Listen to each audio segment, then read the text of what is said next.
ॐ अग्गं निरङ्खरं चापि अक्षरं येन दर्शितं वन्दे तम् अद्भुतानन्दं सरलं शुद्धमानसम्। স্বামী অদ্ভুতানন্দজির আজ তিথি পূজা। মহারাজের স্মরণে এই প্রণাম মন্ত্র। অনেক ভক্তদের এই প্রণাম মন্ত্রটা জানা, কিন্তু আবার অনেকের জানাও নয়। ঠাকুরের যে সন্তানরা বা পার্ষদরা আছেন, ত্যাগী পার্ষদরা, প্রত্যেকের একটা করে ধ্যান মন্ত্র এবং প্রণাম মন্ত্র আছে। তো লাটু মহারাজের বা অদ্ভুতানন্দজি মহারাজের প্রণাম মন্ত্রটা আমি উচ্চারণ করলাম। একটুখানি সরলভাবে এটা আমরা বুঝে নিই, সহজভাবে। এখানে বলছে যে অজ্ঞং নিরক্ষরম চৌপি অক্ষরম যেন দর্শিতম। বলছেন যে অজ্ঞ, নিরক্ষর, কোনো অক্ষর জ্ঞান নেই, যার বিদ্যা নেই, সেই রকম একজন মানুষ, সে এই নিরক্ষর অজ্ঞ হয়েও অক্ষরম যেন দর্শিতম, এই অক্ষরম মানে হলো ভগবানকে বোঝানো হচ্ছে, ঈশ্বরকে বোঝানো হচ্ছে। দেখবেন গীতাতে এই কথাটা আমরা পাই। অক্ষর, অক্ষয় পুরুষ হলো সেই ভগবান। তাই বলছে অক্ষরম যেন দর্শিতম। বলছে অজ্ঞ নিরক্ষর হয়েও অক্ষর যিনি, যে অক্ষয় পুরুষ ভগবান ঈশ্বর যিনি, তাকে তিনি দেখছেন, মানে দর্শন করেছেন।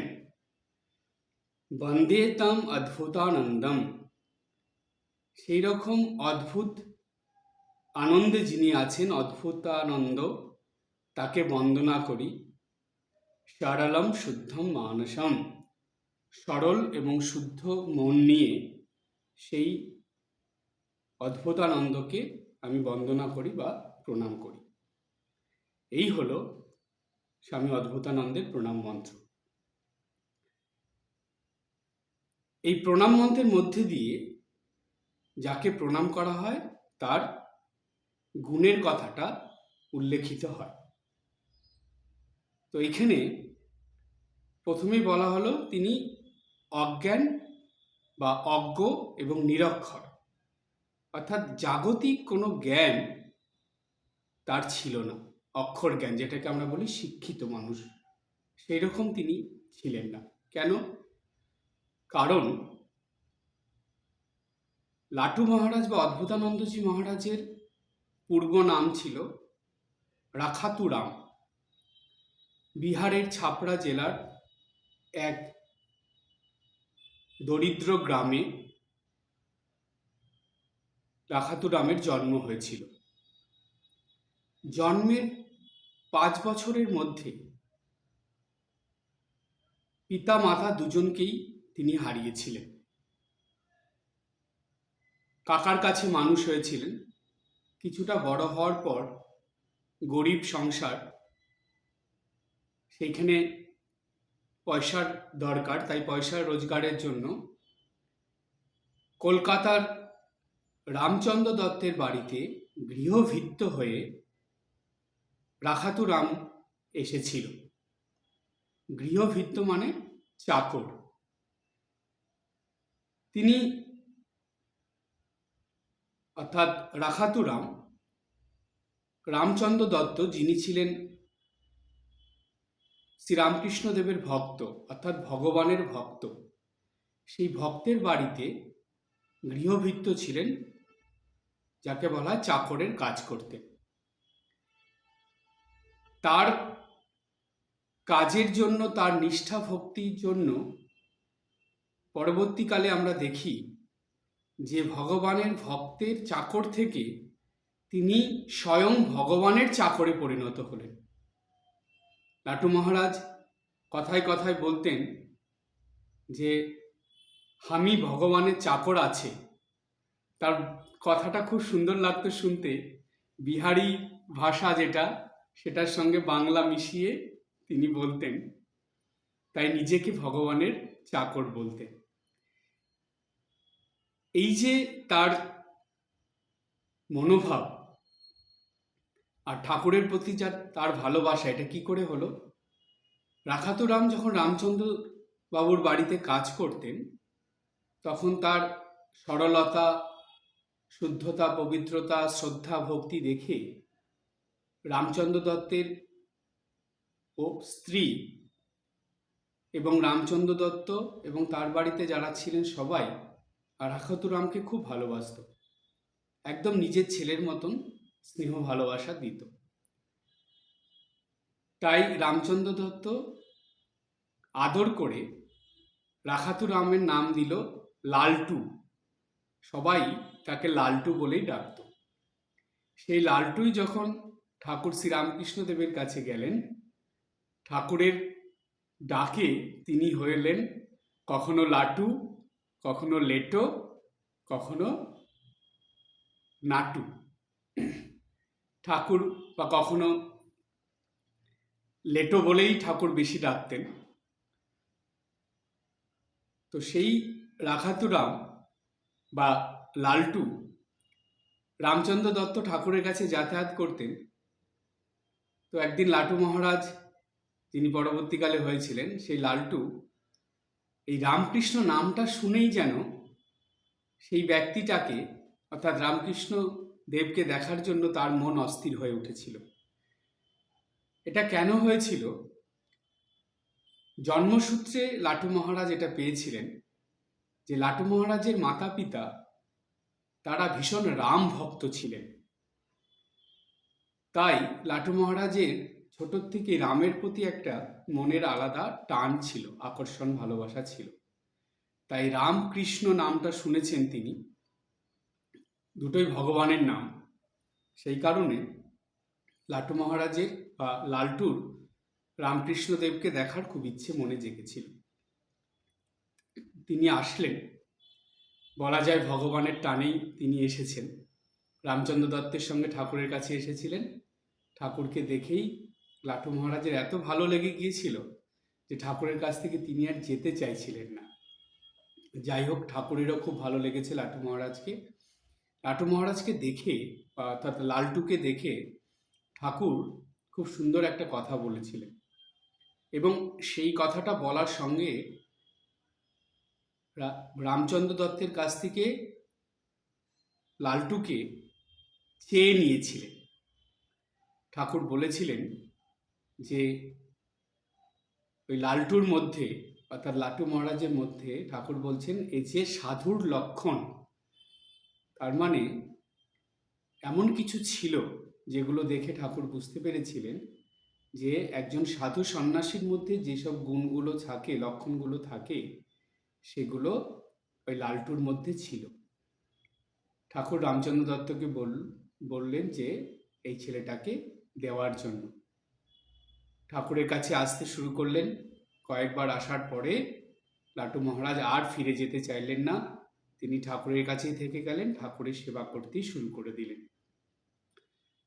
সেই সেবার একটা নতুন দৃষ্টান্ত তৈরি করলেন লাটু মহারাজ, যে নিজেকে সম্পূর্ণ ভুলে কিভাবে সেবা করতে হয় সেটা লাটু মহারাজ বা রাখাতুরাম বা লালটু সেটা দেখিয়ে দিয়েছিলেন যে এইভাবে সেবা করতে হয়। পরবর্তীকালে আমরা তার কথা থেকে পাই যে তিনি বলছেন, লাটু মহারাজ, যে সেবা করা অত সহজ কাজ নয়।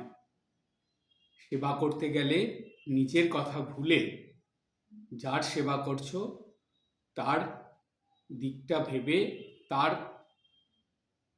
সুবিধার জন্য নিজের অসুবিধা হলেও নিজের কথা ভুলে গিয়ে সেবা করতে হয়, নিজের বাবা মার মতন সেবা করতে হয়। এরকম কথা লাটু মহারাজ পরবর্তীকালে বলতেন ভক্তদেরকে। আর লাটু মহারাজ শুধু যে ঠাকুরের সেবা করেছিলেন তা নয়, তিনি শ্রীমা সারদা দেবীরও সেবা করেছিলেন। আমরা সেই প্রসঙ্গে যাব। তার আগে বলি, এই যে ঠাকুরের কাছে আসলেন, তো এই সময় তো অদ্ভুত ঘটনা। যে অদ্ভুত শিক্ষকের অদ্ভুত ছাত্র, আবার বলা যায় অদ্ভুত গুরুর অদ্ভুত শিষ্য। এখানে প্রথমে শিক্ষক আর ছাত্রের কথাটা একটু আমরা জেনে নিই। ঠাকুর লাটু মহারাজকে পড়াশোনা শেখাতে বসেছেন। লাটু মহারাজ তো কিছুই জানতেন না, পড়াশোনা করেননি, তার অক্ষর জ্ঞান ছিল না। তো ঠাকুরও তো সেই রকমই। তবে ঠাকুরের জীবনী থেকে আমরা পাই ঠাকুর কিন্তু যথেষ্টই তখনকার সময় বেশ ভালোই পড়াশোনা জানতেন। ঠাকুরের নিজের হাতে লেখা অনেক পুঁথি আছে। যাই হোক, সেই প্রসঙ্গ পরে আলোচনা হবে। তো ঠাকুর যতটুক পড়াশোনা জানতেন, তো সেটা নিয়েই তার ছাত্র বা তার সেবককে তিনি পড়াশোনা করাতে শুরু করলেন। বলছেন, বল ক। লাটু মহারাজ বলছে কা। ঠাকুর যতবার বলেন ওরে ক বল, ক। লাটু মহারাজ বলছে কা, তার ক উচ্চারণ হয় না। তো ঠাকুর বলছেন, তুই যদি ক কে কা বলিস তাহলে কাকে কি বলবি? তো যতবারই ঠাকুর চেষ্টা করেন কিছুতেই তার উচ্চারণ আর হয় না। তো ঠাকুর বলছেন যে থাক, তোকে আর পড়াশোনা করতে হবে না, যা, তোর এমনি হবে। তো সেই অদ্ভুত গুরুর অদ্ভুত শিষ্য, তিনি সেই শিক্ষক তার ছাত্রকে পড়াশোনা না করিয়েই পাশ করিয়ে দিলেন। কি পাশ করালেন? পাশ করালেন মানে এই জাগতিক বন্ধন থেকে মুক্ত করে দিলেন। জাগতিক পাশ মানে এক একটা পাশ, অর্থাৎ এক একটা বন্ধন। সেখান থেকে প্রথম জীবনেই লাটু মহারাজকে ঠাকুর মুক্ত করে দিয়েছিলেন। বলছে যা, তোর আর পড়াশোনা করতে হবে না। তারপরে আমরা দেখি লাটু মহারাজের জীবনে যে তিনি পড়াশোনা করলেন না ঠিকই, ওই দিকেই গেলেন না। শুধু পড়াশোনা নয়, গান বাজনার থেকে আরম্ভ করে কোনো কিছুই লাটু মহারাজের মধ্যে ছিল না। শুধু একটা যেটা ছিল, তিনি মন প্রাণ ভরে সেবা কাজ করতেন। যখন যেটা করতেন তার মধ্যে নিজেকে সম্পূর্ণ ডুবিয়ে দিতেন, নিজেকে সম্পূর্ণ নিবেদন করে দিতেন। এইভাবে লাটু মহারাজ কাজ করতেন। তার এই সেবার জন্য তিনি ধীরে ধীরে ঠাকুরের কাছ থেকে আশীর্বাদ, কৃপা, শক্তি পেয়ে এমন সাধন ভজন শুরু করলেন যে এই সাধন ভজনের দ্বারাই তিনি ঈশ্বর প্রাপ্তি, তো যেদিন ঠাকুরকে পেয়েছিলেন, যেদিন ঠাকুরের কাছে এসেছিলেন, সেদিন থেকেই তো তার ঈশ্বর প্রাপ্তি হয়েছিল। কিন্তু তবুও তার এই যে সাধন ভজন, তার এই যে নিরক্ষর হয়েও ঈশ্বরকে লাভ করা, এগুলো একটা শিক্ষা। ঠাকুর তার এই অদ্ভুত শিষ্যের দ্বারা একটা খুব বড় শিক্ষা এই কলিযুগের মানুষকে দিয়ে গিয়েছিলেন। ঠাকুর শিক্ষাটা কি দিয়েছিলেন? শিক্ষাটা এই দিয়েছিলেন যে জাগতিক বিদ্যা, বুদ্ধি, জ্ঞান এসব লাগে না ঈশ্বর লাভ করার জন্য। শুধু কি লাগে? শুদ্ধতা, পবিত্রতা, গুরুবাক্যে বিশ্বাস এবং ভক্তি নিষ্ঠা সহকারে নিত্যদিন সাধন ভজন করা। এতেই কলিযুগে ঈশ্বর লাভ করা যায়। যেই দৃষ্টান্ত লাটু মহারাজের দ্বারা ঠাকুর আমাদেরকে বা এই তার এই রামকৃষ্ণ সংঘের বা এই সারা জগৎ সংসারের ভক্তদের কাছে এই শিক্ষা দিয়ে গেলেন, এই দৃষ্টান্ত তুলে ধরলেন যে জাগতিক বিদ্যা, বুদ্ধি, জ্ঞান না থাকলেও, সম্পূর্ণ নিরক্ষর হয়েও ঈশ্বর লাভ করা যায়। লাটু মহারাজের জীবন থেকে আমরা এটাই পাই। আর মা শ্রীমা সারদা দেবী যে বলেছিলেন যে সাধন ভজন করতে গেলে, ঈশ্বর লাভ করতে গেলে খুব রোগ চাই, অর্থাৎ খুব জেদ চাই, দৃঢ়তা চাই, সেটাও আমরা লাটু মহারাজের জীবন থেকে পাই। লাটু মহারাজ একদিন সন্ধ্যার সময় ঘুমিয়ে গিয়েছিলেন, কারণ সারা দিন সেবার কাজ করতেন, তো ঠাকুরের সেবা করতেন, অনেক কাজ করতেন, শুধু ঠাকুরের কাজ করতেন না, শ্রীমা মায়েরও অনেক কাজ করে দিতেন। এই সারাদিন কাজ করতে করতে দুপুরবেলা কোনো বিশ্রাম তিনি নিতেন না, সেই ভোরবেলা উঠতেন, সারাদিন কাজ করে একদিন সন্ধ্যাবেলায় তিনি খুব ক্লান্ত হয়ে ঘুমিয়ে পড়েছিলেন। ঠাকুর সেটা দেখেছিলেন, দেখে লাটু মহারাজকে একটু বকা দিয়েছিলেন এবং সেই সঙ্গে বলেছিলেন যে আর কখনো সন্ধ্যাবেলা ঘুমাবি না। তা আরও অনেক কথা বলেছিলেন যেটা লাটু মহারাজের মনে খুব লেগেছিল। এবং ঠাকুরের ওই কথা শোনার পরে তিনি একটা মনে মনে প্রতিজ্ঞা করে ফেলেছিলেন। কি প্রতিজ্ঞা করেছিলেন? তিনি প্রতিজ্ঞা করেছিলেন যে সন্ধ্যার থেকে ভোরবেলা পর্যন্ত যতক্ষণ অন্ধকার থাকবে আমি কোনোদিন আর ঘুমাবো না। এই সন্ধ্যার থেকে ভোর পর্যন্ত আমি সাধন ভজন করে জপ ধ্যান করেই কাটিয়ে দেব। সেই দিন থেকে, ঠাকুরের ওই কথা শোনার পরের থেকে লাটু মহারাজ জীবনের শেষ দিন পর্যন্ত আর কোনোদিন রাত্রে ঘুমাননি। তিনি সন্ধ্যার থেকে একদম ভোরবেলা পর্যন্ত জপ ধ্যানের মধ্যেই ডুবে থাকতেন। এই হলো রোগ, এই হলো দৃঢ়তা, এই হলো নিষ্ঠা, যেটা লাটু মহারাজের জীবন থেকে আমরা পাই। লাটু মহারাজ সম্পর্কে স্বামীজি একটা কথা বলেছিলেন যেটা খুবই গুরুত্বপূর্ণ এবং সর্বদা মনে রাখার মতন। স্বামীজি বলছেন যে আমাদের, অর্থাৎ স্বামী বিবেকানন্দের স্বয়ং, তার নিজের, আরও সব ঠাকুরের সন্তানদের অর্থাৎ গুরু ভাইদের, তাদের সবারই কিছু না কিছু ছিল। তারা পড়াশোনা করতো বা গান বাজনা করতো বা অন্য কিছু করতো, মানে আধ্যাত্মিকতার মধ্যে আরও অনেক কিছু নিয়ে তারা সময় কাটাতে পারত। তাদের জপ ধ্যান ছাড়াও আরও অনেক গুণ ছিল তাদের মধ্যে। কিন্তু লাটু মহারাজের তো সেরকম ছিল না। বক্তৃতা দেওয়া, পড়াশোনা করা সেগুলো তো তার ছিলই না, গান বাজনাও জানতো না, অন্য আর কিছুও জানতো না। একটু সেবা কাজ করা আর জপ ধ্যান ছাড়া তার আর কিছুই ছিল না।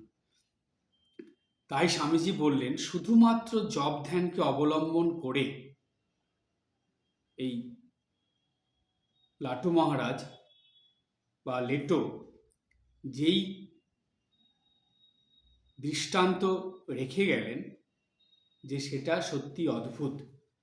তাই তো স্বামীজি লাটু মহারাজের জীবনের এইসব দেখে সন্ন্যাসের সময় তার নাম দিলেন অদ্ভুতানন্দ। সত্যি অদ্ভুত একটা জীবন।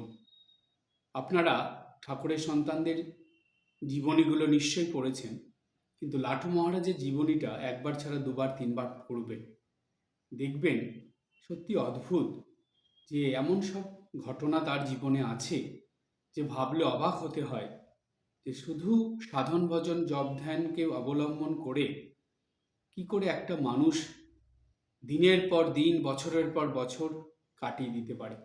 কোনো একঘেয়েমি নেই, বরঞ্চ তার মধ্যে তিনি ডুবে আছেন।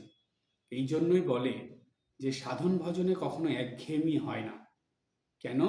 সাধন ভজন যত করা যায় তত তার মধ্যে আনন্দ পাওয়া যায়, তত তার মধ্যে আনন্দের রস সৃষ্টি হয়, যেটা দেহ মনে ছড়িয়ে থাকে। তাই লাটু মহারাজ সবসময় সেই আধ্যাত্মিক আনন্দের মধ্যে ডুবে থাকতেন। একটা কথা আপনারা শুনলে অবাক হয়ে যাবেন যে জাগতিক যা কিছুর মধ্যে যত ভালো কিছুই হোক না কেন, তার মধ্যে কয়েকদিন থাকলেই আপনার একঘেয়েমি লাগবে, আপনার সেটা ভালো লাগবে না, সেটা আপনার কাছে একঘেয়েমি মনে হবে।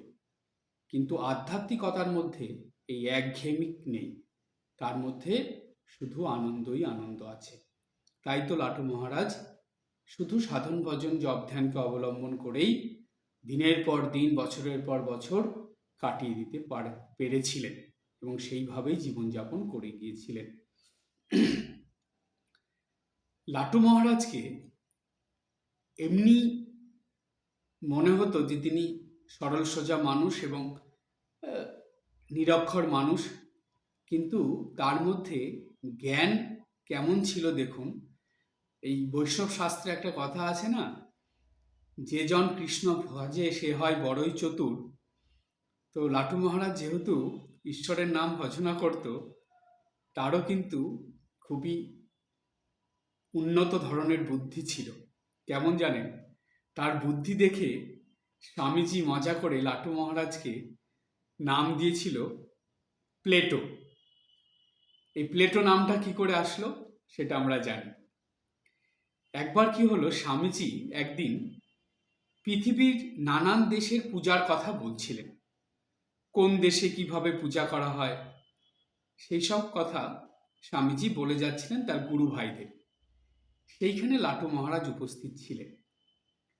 তো স্বামীজি কথা বলছেন, কথার মাঝে হঠাৎ করে লাটু মহারাজ জিজ্ঞেস করছেন, হ্যাঁ ভাই লরেন, তুমি তো এত দেশ ঘুরেছ, কত দেখেছ, কত শুনেছ, কোথাও কি পৃথিবী পূজার কথা শুনেছ? লাটু মহারাজের এই কথা শুনে স্বামীজি একটু অবাক হলেন। তো অবাক হয়ে লাটু মহারাজকে জিজ্ঞেস করলেন যে এই যে এরকম প্রশ্ন করলো তার কারণটা কি? তখন লাটু মহারাজ বলছেন, লাটু মহারাজ নরেন, তো নরেন বলতে পারতেন না, বলতেন লোরেন। তো লাটু মহারাজ বলছে, কি জানো ভাই, আমি তো দেখেছি যে মাটি থেকেই সব কিছু হচ্ছে এবং হয়েছে। এখানকার এত ঐশ্বর্য সব তো মাটির বুক চিরেই বের করা হয়েছে। তার প্রতিদানে কেউ কি পৃথিবীকে বা এই মাটিকে পূজা করে বা পৃথিবীর পূজা হয়? স্বামীজি লাটু মহারাজের এই প্রশ্ন শুনে সেদিন তিনি বলেছিলেন, আরে এ তো প্লেটোর মতন কথা। প্লেটো হলো প্রাচীন গ্রিসের বিখ্যাত দার্শনিক। তার কথার মধ্যে এইরকম নানা রকম প্রশ্ন থাকতো। তো লাটু মহারাজের কাছ থেকে এই কথা শুনে স্বামীজি বললেন, আরে এ তো প্লেটোর মতন কথা। তো তখন থেকে লাটু মহারাজকে প্লেটো বলেও ডাকা হতো মজা করে। তো লাটু মহারাজ আবার মাঝে মাঝে মজাও করতেন। একদিন বলরাম বাবুর বাড়িতে তিনজন ভক্ত হাজির হয়েছেন, তিনজনেই ডাক্তার। একজন হলেন ডাক্তার চুনিলাল বসু, আর একজন হলেন ডাক্তার জ্ঞানেন্দ্রনাথ কাঞ্জিলাল, এবং আর একজন ছিলেন ডাক্তার নিতাই হালদার। তিনজনেই তখনকার দিনের খুব নাম করা ডাক্তার। এই বলরাম বাবুর বাড়িতে তখন লাটু মহারাজও থাকতেন। এই তিনজন ডাক্তারকে একসঙ্গে বলরাম বাবুর বাড়িতে দেখে লাটু মহারাজ তখন তাদেরকে জিজ্ঞেস করলেন যে, আচ্ছা এখন কি চিত্তগুপ্তের ছুটি নাকি? অর্থাৎ যমরাজের কাছে যে থাকে চিত্তগুপ্ত, সে কি এখন ছুটি নিয়েছে? এই যে তিনজন ডাক্তার এসে গেছে, তো সেইটা একসঙ্গে বোঝানোর জন্য দেখুন লাটু মহারাজ কেমন একটা মজার কথা বলে দিল। লাটু মহারাজের সেই কথা শুনে সবাই সেখানে হাসতে শুরু করলো। তো লাটু মহারাজও কিন্তু খুব হাসি মজা করতে পারতেন, এরকম মজার মজার কথা বলতেন। এবার আমরা আসবো আর একটা ঘটনায়। ঘটনাটার নাম হলো ফায়ার মাস্টার। ফায়ার মাস্টার ব্যাপারটা কি? বলছে, লাটু মহারাজ বলছেন, একদিন লোরেন ভাই আমাকে খুব ফায়ার করছে। হামনে বললুম, হ্যাঁ ভাই লোরেন, তুমি কি করে এমন ফায়ার করতে শিখলে? ফায়ার করছে মানে খুব বকা দিচ্ছে। এই বকা দেওয়াকে লাটু মহারাজ বলতেন ফায়ার করা। বলছে একদিন লোরেন ভাই খুব ফায়ার করছে, মানে লাটু মহারাজ কিছু একটা ভুল করেছে, তো স্বামীজি তাকে বকা দিচ্ছেন। তো লাটু মহারাজ সব শুনে তারপরে বলছে যে, হ্যাঁ লোরেন ভাই, তুমি কি করে এমন ফায়ার করা শিখলে? তখন স্বামীজি বলছেন লাটু মহারাজকে যে, আরে আমি কি আর ফায়ার করতে জানি? ফায়ার করতে জানতেন উনি, অর্থাৎ ঠাকুর শ্রীরামকৃষ্ণদেব। বলছে, দেখ না, এতগুলো ছেলেকে উনি এমন ফায়ার করলেন যে তারা সবাই বাড়িঘর আত্মীয় স্বজন ছেড়ে, ভালো খাওয়া পড়া ছেড়ে একেবারে বাউন্ডুলে হয়ে চলে আসলো এবং বাউন্ডুলে হয়ে ঘুরে বেড়াতে শুরু করলো। তো এই কথা বলার পর সবাই, ওইখানে যারা যারা উপস্থিত ছিল সবাই হেসে উঠল। অর্থাৎ স্বামীজি বলছেন যে রেগে যাওয়া বা এরকম বক্তৃতা দেওয়া বা কাউকে জ্ঞান দেওয়া বলা, এগুলোকে লাটু মহারাজ ফায়ার করা বলতেন। তো স্বামীজি যখন কিছু একটা বলতেন জ্ঞানের কথা বা খুব সুন্দর করে কিছু বোঝাতেন বা বকাবকি দিতেন, তো লাটু মহারাজ মজা করে ফায়ার করার কথা বলতেন। তো একদিন এরকম বলেছেন, সেটা শুনে স্বামীজি বলছেন যে আরে আমি কোথায় আর ফায়ার করতে পারি, ফায়ার তো করতেন উনি, অর্থাৎ ঠাকুর। এমন ফায়ার করলেন, দেখ কতগুলো ছেলেকে সেই বাড়িঘর ছাড়া, বাড়িঘর থেকে নিয়ে আসলেন, তারা বাড়িঘর আত্মীয় স্বজন মা বাবা সবাইকে ছেড়ে দিল এবং ছেড়ে দিয়ে এই ত্যাগের পথে এসে তারা বাউন্ডুলের মতন ঘুরতে শুরু করলো। এই কথাই স্বামীজি বলেছিলেন এবং সবাই হেসে উঠল। এবার আমরা আসব মাতৃভক্ত লাটুর কথায়। মাতৃভক্ত লাটু, অর্থাৎ লাটু মহারাজ কিন্তু ভীষণ মাতৃভক্ত ছিলেন।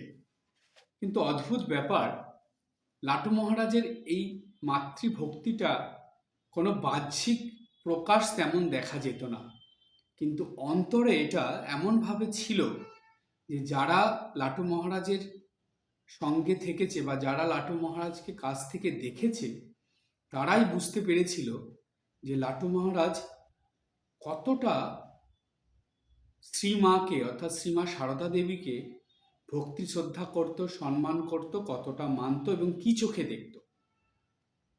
আমরা এরকম একটা দুটো ঘটনার মধ্যে যাব।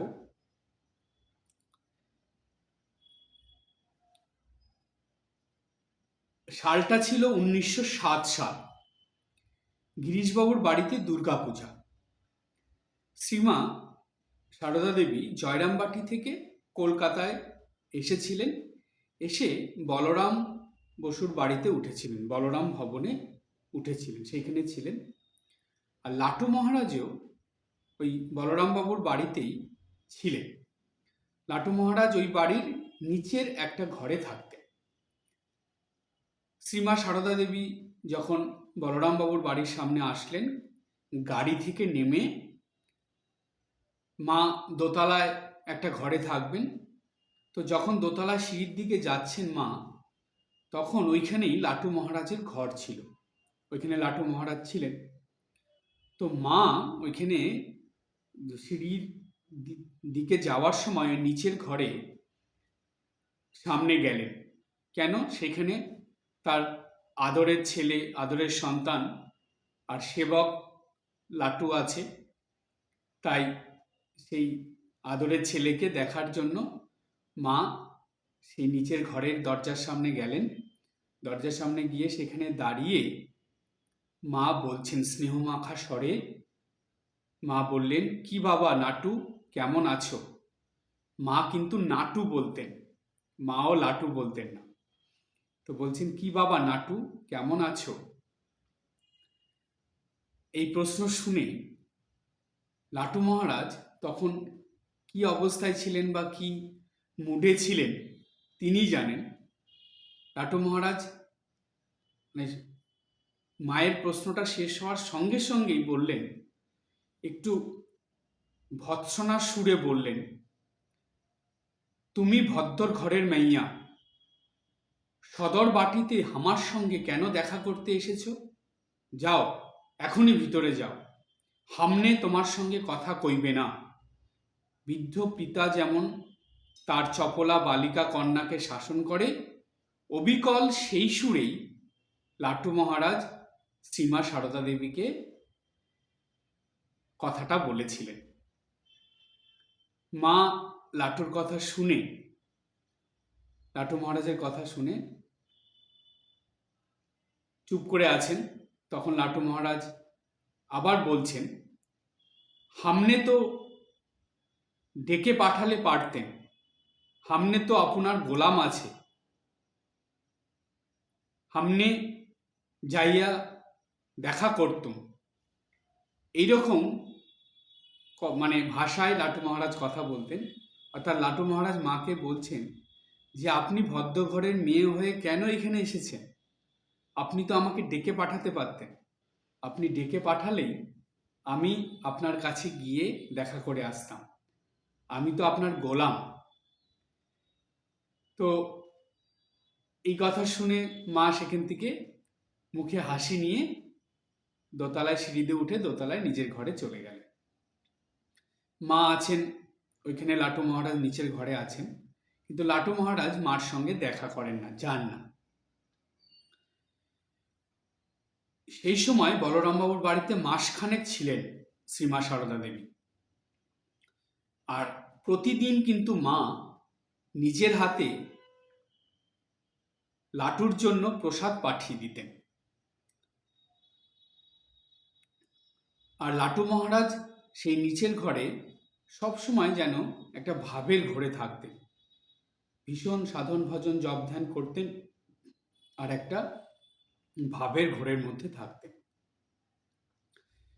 ওই নিচের ঘর থেকে কিন্তু উপরে মায়ের ঘরে যেতেন না, মায়ের সঙ্গে দেখা করতে যেতেন না। এইরকম চলছে দিনের পর দিন। শেষের দিন মা যেদিন জয়রামবাটিতে ফিরে যাবার জন্য যাত্রা করেছেন, সেদিন একটা অদ্ভুত ঘটনা ঘটল। কি ঘটল সেদিন? সবাই মাকে প্রণাম করতে গেছে, মাকে গিয়ে সবাই প্রণাম করছে, কিন্তু লাটু মহারাজ যাননি। তিনি কি করলেন? তিনি ঘরের দরজাটা খুলে রেখেছেন, নিচের ঘরের দরজা খুলে রেখে সেই ঘরের মধ্যে লাটু মহারাজ পায়চারি করছেন, অর্থাৎ হাঁটাহাঁটি করছেন। এদিকে মায়ের যাওয়ার সময় হচ্ছে, সবাই মাকে প্রণাম করছে গিয়ে দোতলায়, লাটু মহারাজ ওইখানে সমানে হেঁটে যাচ্ছেন নিচের ঘরে। হাঁটতে হাঁটতে একা একাই কিছু বলছেন, আস্তে আস্তে বলছেন বিড়বিড় করে। কি বলছেন? লাটু মহারাজ বলছেন যে সন্ন্যাসীকো কোহম পিতা কোহ মাতা, সন্ন্যাসী নির্মায়া। বলছেন যে সন্ন্যাসীর আবার কি বাবাই বা কি, মাই বা কি, বা মা বাবা আবার কি সন্ন্যাসী? সন্ন্যাসী তো নির্মায়া, অর্থাৎ মায়ামুক্ত। তো এইরকম করে কথাগুলো বারবার বলে যাচ্ছেন। ধীরে ধীরে গলার স্বর বাড়ছে লাটু মহারাজের, হাঁটার স্পিডও বেড়ে যাচ্ছে। মা নিচে নেমে আসছেন, সিঁড়ি দিয়ে নামছেন। সিঁড়ি দিয়ে নামার পর মা এসে লাটু মহারাজের ঘরের সামনে এসে দাঁড়িয়েছেন। এদিকে লাটু মহারাজের যাতায়াত মানে পায়চারি করা খুব স্পিডে হচ্ছে এবং কথাটাও জোরে জোরে বলছেন। তখন লাটু মহারাজের এরকম কথা যখন মা শুনছেন, ওই দরজার সামনে দাঁড়িয়ে, লাটু মহারাজের ঘরের সামনে দাঁড়িয়ে মা শুনে, তখন খুব মিষ্টি করে স্নেহ মাখানো স্বরে মা বললেন, বাবা নাটু, তোমার আমাকে মেনে কোনো কাজ নেই বাবা। এই কথা শোনার সঙ্গে সঙ্গে যেন মনে হলো যে গরম একটা পাত্রের মধ্যে একটা বরফের চাই ফেলে দেওয়া হলো। এই রকম অবস্থা হয়ে গেল লাটু মহারাজের। লাটু মহারাজ সঙ্গে সঙ্গে ছুটে এসে শ্রীমা সারদা দেবীর চরণে লুটিয়ে পড়লেন এবং পা ধরে ফুপিয়ে ফুপিয়ে কাঁদছেন লাটু মহারাজ। সন্তানের চোখে জল দেখে মারও চোখে জল আসলো, মাও কাঁদতে শুরু করলেন। তখন অদ্ভুত ঘটনাটা তখনই ঘটল। লাটু মহারাজ ওইভাবে ধীরে ধীরে উঠে দাঁড়ালেন। যখন দেখছেন মাও কাঁদছেন, লাটু মহারাজ কি করলেন? লাটু মহারাজ ধুতি আর উত্তরীয় পরেছিলেন, সেই উত্তরীয়টা দিয়ে মায়ের চোখের জল মুছিয়ে দিচ্ছেন লাটু মহারাজ। জল মুছিয়ে দিতে দিতে লাটু মহারাজ মাকে বলছেন যে মাকে বলছেন, মানে সান্ত্বনা দিচ্ছেন, বলছেন, বাপ ঘরে যাচ্ছ মা, কাঁদতে আছে কি? আবার শরৎ তোমাকে এখানে নিয়ে আসবে, কেঁদো না মা, যাবার সময় চোখের জল ফেলতে নেই। মা একটু অবাক হলেন, কিন্তু লাটু মহারাজের এই অদ্ভুত কাণ্ড দেখে সেখানে যারা যারা উপস্থিত ছিলেন সবাই কিন্তু সেদিন অবাক হয়ে গিয়েছিলেন। কোথায় মা সন্তানকে সান্ত্বনা দেবে, ঠিক তার উল্টোটা ঘটল। তো লাটু মহারাজ এই কথা বলার পর মা তখন ধীরে ধীরে সেখান থেকে বলরাম বাবুর বাড়ির থেকে যাত্রা শুরু করলেন। তো এই হলো লাটু মহারাজ। আবার আরেকটা ঘটনা বলি। লাটু মহারাজ একবার বলেছিলেন, হামি মানে না মা ঠাউনকে। মা ঠাকুরন বলতে পারতেন না, লাটু মহারাজ বলতেন মা ঠাউন। তো হামি মানে না মা ঠাউনকে। শ্রীমা সারদা দেবীকে লাটু মহারাজ মানেন না, এরকম একবার একটু কথা, মানে একটা কথা উচ্চারণ করেছিলেন। ঘটনার প্রসঙ্গটা কি একটু আমরা জেনে নিই। এই সম্পর্কে লাটু মহারাজ তার এক ভক্তকে বলেছিলেন, দেখো মা বলরাম মন্দিরে মাঝে মাঝে আসতেন, হামনে বাহিরের ঘরে থাকতুম, হামাকে এখানে লোকে জিজ্ঞেস করত, মা ওপরে আছেন, আপনি এখানে কেন?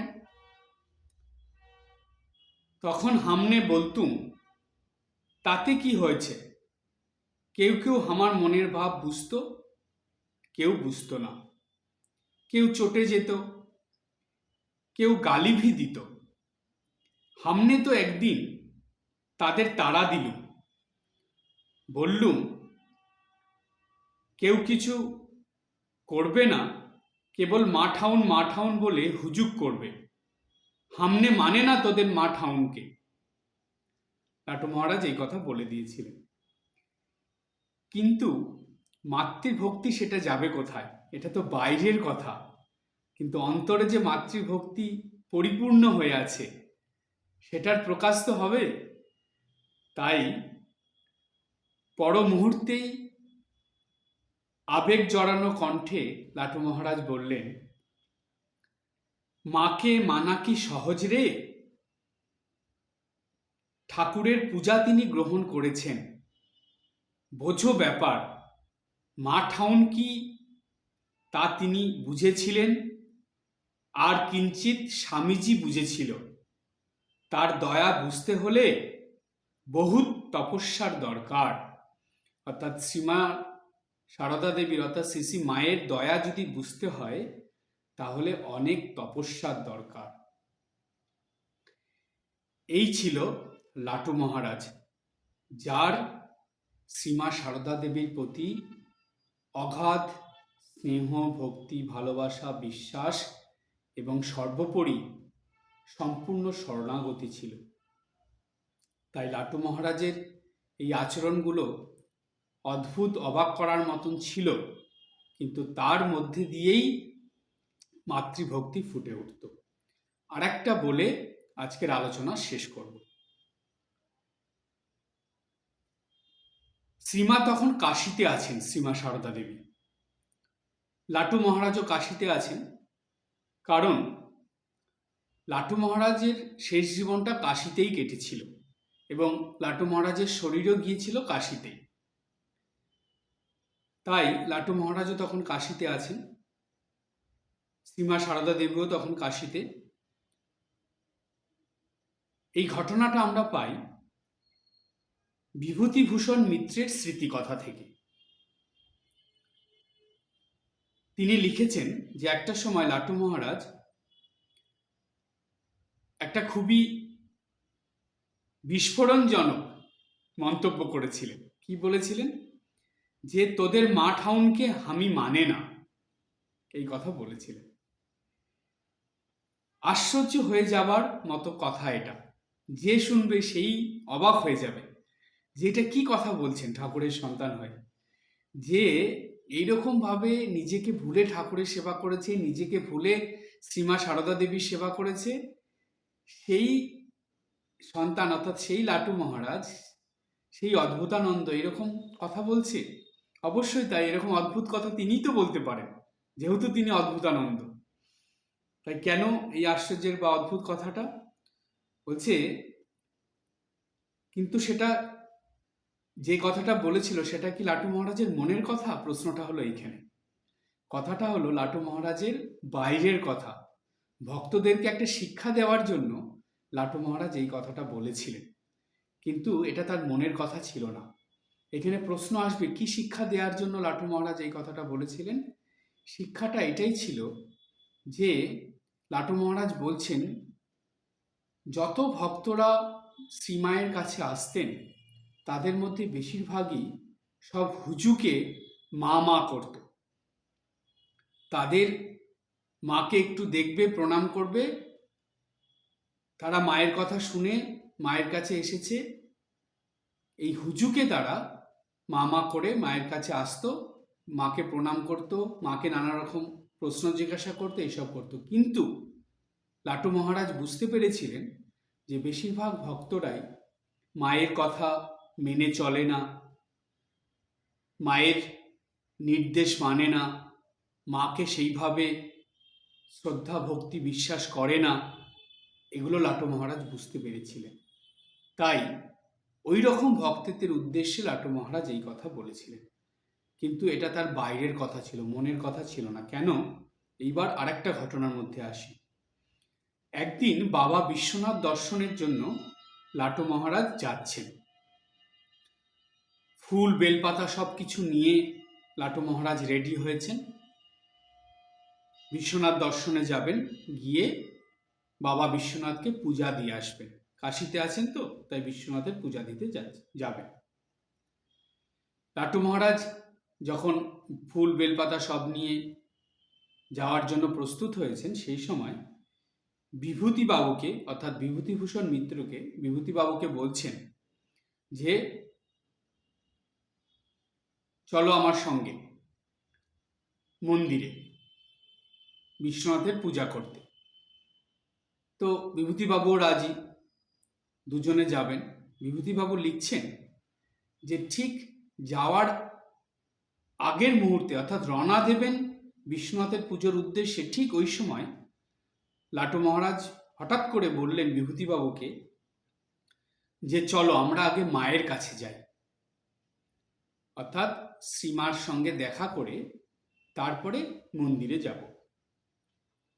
এই কথা বললেছে যখন, তখন বিভূতিবাবু বললেন ঠিক আছে মহারাজ চলুন। তো লাটু মহারাজ আর বিভূতিবাবু দুজনেই মায়ের কাছে চলেছেন। মা তখন লক্ষ্মী নিবাসে থাকতেন। আপনারা যারা যারা কাশিতে গেছেন সবাই নিশ্চয়ই লক্ষ্মী নিবাস দেখেছেন। যারা দেখেননি তারা অবশ্যই কাশিতে গিয়ে দেখে আসবেন। কাশী আশ্রমের একদম কাছে সেই বাড়ি যেখানে মা ছিলেন, এখনো কিন্তু ঘরটা সেইভাবেই রেখে দিয়েছেন। যেই ঘরে মা ছিলেন সেই ঘরটা এখনো ঠিক সেই বাড়ির যারা বংশধররা আছেন তাদেরকে অসংখ্য ধন্যবাদ দিতে হয় এবং তাদের উদ্দেশ্যে প্রশংসা করে এটাই বলতে হয় যে তারা সেই তখনকার মা যখন ছিলেন সেই সময় থেকে যেমন ছিল ঠিক সেই রকমই রাখার চেষ্টা করেছেন, সেটাকে পরিবর্তন করেননি। এখনো সেইখানে রিয়েলিটিটা পাওয়া যায়। আমি তো যখনই কাশিতে যাই অন্তত ওই মায়ের ঘরটায় অবশ্যই যাই এবং সেখানে গিয়ে বেশ কিছুক্ষণ বসে থেকে তারপরে আসি। কেন? সেইখানে সেই ভাবটা এখনো আছে, সেই জিনিসগুলো এখনো আছে, ঠিক যেভাবে মা ছিলেন, যা যা ছিল সেই সময়ে প্রায় সব কিছুই এখনো সেরকমই আছে। তো যাই হোক, মা ওইখানে ছিলেন। লাটু মহারাজ চলেছেন মাকে দেখা করে প্রণাম করে তারপরে বিশ্বনাথের পূজা করতে যাবেন। যখনই মায়ের বাড়ির কাছে লাটু মহারাজ গিয়ে পৌঁছেছেন, অর্থাৎ ওই লক্ষ্মী ভিলায়, সেই বাড়ির কাছে গিয়েই বিভূতিবাবু বলছেন, মহারাজ জানি কেমন একটু হয়ে গেলেন। হঠাৎ করে মহারাজের মধ্যে একটু পরিবর্তন দেখা গেল। এইবার মহারাজ ধীরে ধীরে সিঁড়ি দিয়ে উঠছেন। মা তো দোতলায় ছিলেন। মহারাজ ধীরে ধীরে সিঁড়ি দিয়ে উঠছেন, মায়ের কাছে যাবেন। কিন্তু যত সিঁড়িতে উঠছেন তত মহারাজ কাঁপছেন। লাটু মহারাজ কাঁপছেন, কাঁপতে কাঁপতে সিঁড়ি দিয়ে উঠছেন। ধীরে ধীরে উঠতে উঠতে তিনি যখন মায়ের কাছে এসে পৌঁছলেন, তখন এসে কাঁপতে কাঁপতে আর দাঁড়িয়ে থাকতে পারলেন না। মায়ের চরণতলে তিনি লুটিয়ে পড়লেন, মায়ের পাদপদ্মে তিনি শুয়ে পড়লেন। মায়ের পায়ে তিনি প্রণাম করে সেই যত ফুল বেলপাতা যা ছিল সবগুলো নিয়ে মায়ের চরণে পুষ্পাঞ্জলি দিলেন, দিয়ে নীরবে অশ্রু বিসর্জন করলেন। অর্থাৎ কাঁদতে কাঁদতে তিনি মায়ের পুজো করতে থাকলেন এবং হাত জোর করে মায়ের চরণের দিকে তাকিয়ে তিনি মায়ের তার মনে মনে স্তব স্তুতি করতে লাগলেন। তখন যখন এইভাবে মাথা নিচু করে মায়ের চরণে করছেন, তারপরে মা সস্নেহে তার সন্তানের, তার এই অদ্ভুত সন্তানের মাথায় হাত বুলিয়ে দিলেন। এই হাত বোলানোর পরে লাটু মহারাজ ধীরে ধীরে স্বাভাবিক হলেন এবং তারপরে সেখান থেকে আস্তে আস্তে ফিরে এসে গেলেন। তো এই ছিলেন লাটু মহারাজ, যার অন্তরে মায়ের স্থান এইরকম ছিল। তাই আজকে এই পূর্ণ দিনে, অর্থাৎ এই মাঘী পূর্ণিমার জন্মতিথি, এইটা আর একটা ঘটনা, এটা বলে শেষ করি। লাটু মহারাজের জন্মের সাল তারিখ এগুলো কিছু পাওয়া যায়নি, মাস কিচ্ছু পাওয়া যায়নি। তাই রামকৃষ্ণ মঠ মিশনের থেকে এই মাঘী পূর্ণিমার দিনটাকেই, এই পুণ্যতিথিটাকেই লাটু মহারাজের অর্থাৎ স্বামী অদ্ভুতানন্দজির জন্মতিথি হিসাবে ধরা হয়েছে এবং এটাই প্রতি বছর এই দিনটাতেই লাটু মহারাজের জন্মতিথি বলে পালন করা হয়, অর্থাৎ এই মাঘী পূর্ণিমার দিন। এই পুণ্য দিনে, এই শুভ দিনে লাটু মহারাজের চরণে আমাদের সবার সশ্রদ্ধ ভক্তিপূর্ণ সাষ্টাঙ্গ প্রণাম এবং সেই সঙ্গে মহারাজের কাছে আমাদের সবার এই প্রার্থনা, আমরাও যেন জাগতিক জ্ঞানের দিকে বেশি না গিয়ে পারমার্থিক জ্ঞানের পথে চলতে পারি এবং পারমার্থিক জ্ঞানের সঙ্গে ভগবান শ্রীরামকৃষ্ণদেব এবং জগৎজননী শ্রীমা সারদা দেবীর চরণতলে নিজেদেরকে সঁপে দিয়ে এবং তাদের কথা ভেবে দৈনন্দিন কাজকর্মকে সেবাভাবে করে যেন এই মানব জীবন ধন্য করতে পারি এবং জীবনের অন্তিমে গিয়ে যেন তাদের চরণতলেই স্থান পেতে পারি। এই হলো লাটু মহারাজের জীবন থেকে আমাদের শিক্ষা, যে আমাদের নিজস্ব যে স্থান রামকৃষ্ণ লোক বা সারদা লোক, সেখানে যেন আমরা সম্পূর্ণ সেবার মধ্যে নিজেদেরকে নিবেদন করে সেবা কাজ করতে করতে শ্রী ঠাকুর, শ্রীমা, স্বামীজি এবং ঠাকুরের আরও সন্তানদের কাছে গিয়ে পৌঁছতে পারি। আজকে এই পর্যন্ত। সবাই ভালো থাকবেন, হাসি খুশি আনন্দে থাকবেন। ওম জননীং শারদাম দেবীম রামকৃষ্ণম জগদ্গুরুম পাদপদ্মে তয়োঃ শ্রিত্বা প্রণমামি মুহুর্মুহুঃ।